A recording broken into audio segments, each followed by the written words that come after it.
Good morning, students.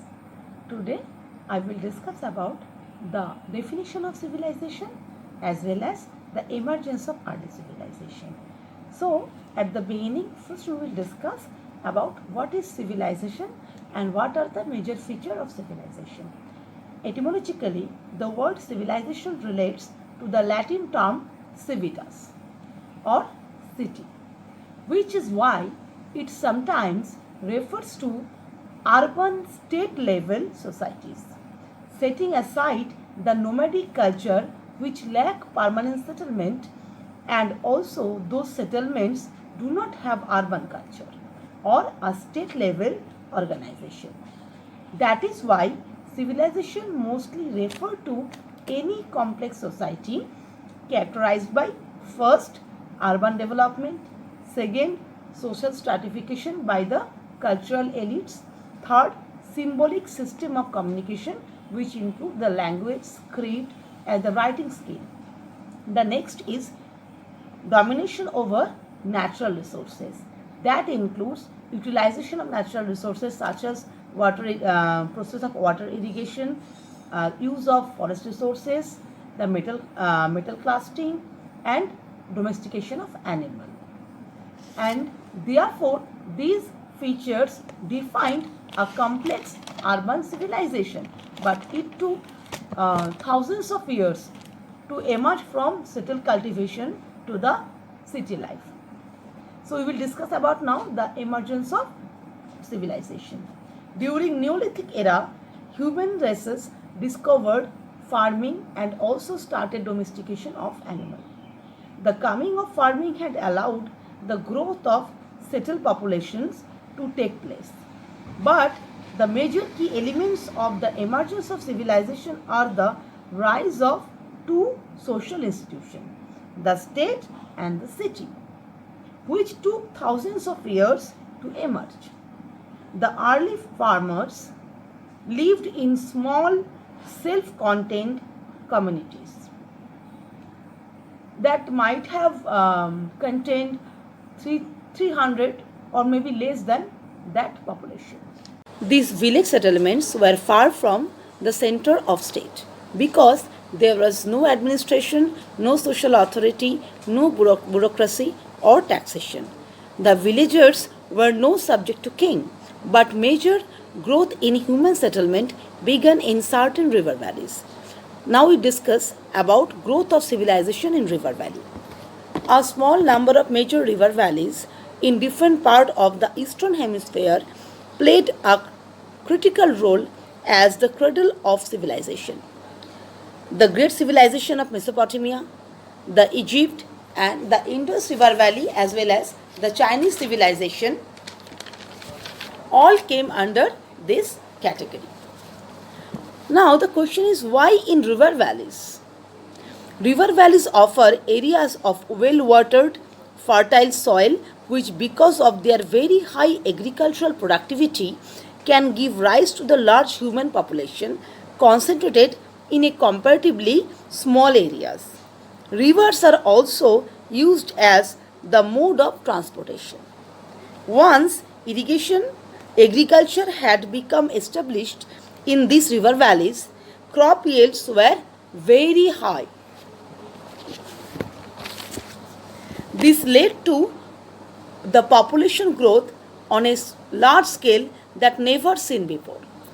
The villages of Indus in the northwest of India, the Niles in Egypt, and the valleys of the Euphrates and Tigris in Mesopotamia became home to large, dense concentration of population. At this point, many new factors kicked in the society, such as conflicts and cooperation, resolving dispute needed a governing body, surplus production in agricultural sector enable food security and allow people to concentrate in non-agricultural activities such as production of art and craft, making the social governing body, as well as in long distance trade and formation of bureaucracy, formation of army and many more other socio-political activities.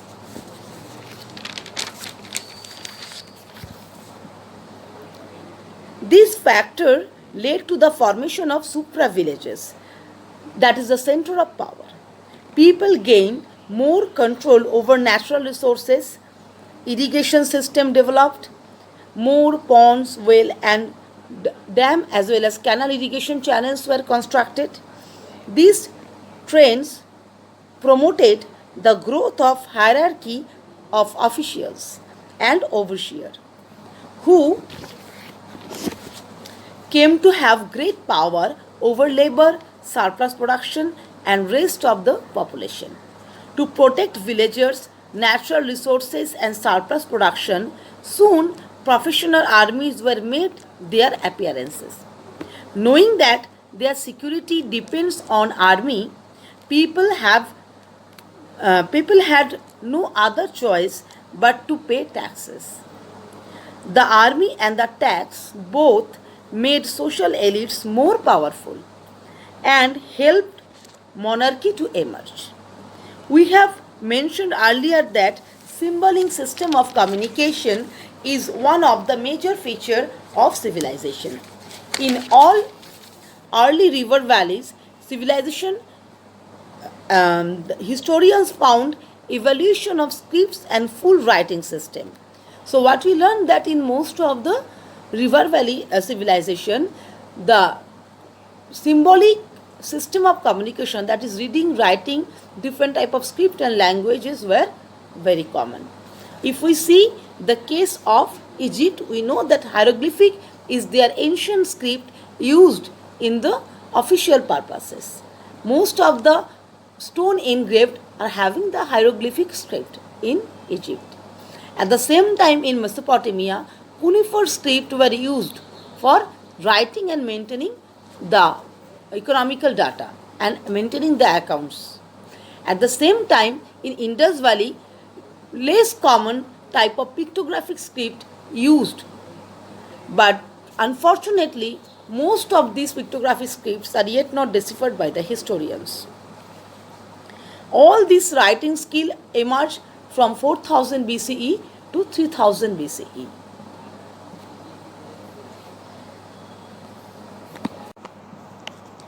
Indus Valley civilization developed around 3300 BCE and it continued up to 1300 BCE.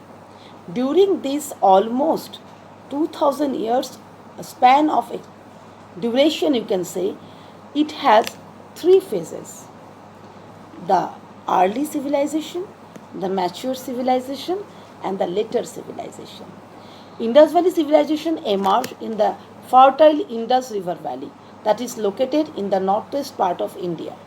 It covered northeastern part of Afghanistan, entire Pakistan, as well as northwestern part of India, included Kashmir, Punjab, Haryana, Rajasthan, Gujarat, and northwestern part of Uttar Pradesh.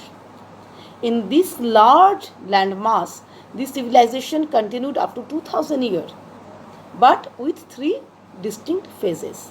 The first phase is called early Indus Valley civilization that continued from 3300 BCE to 2600 BCE.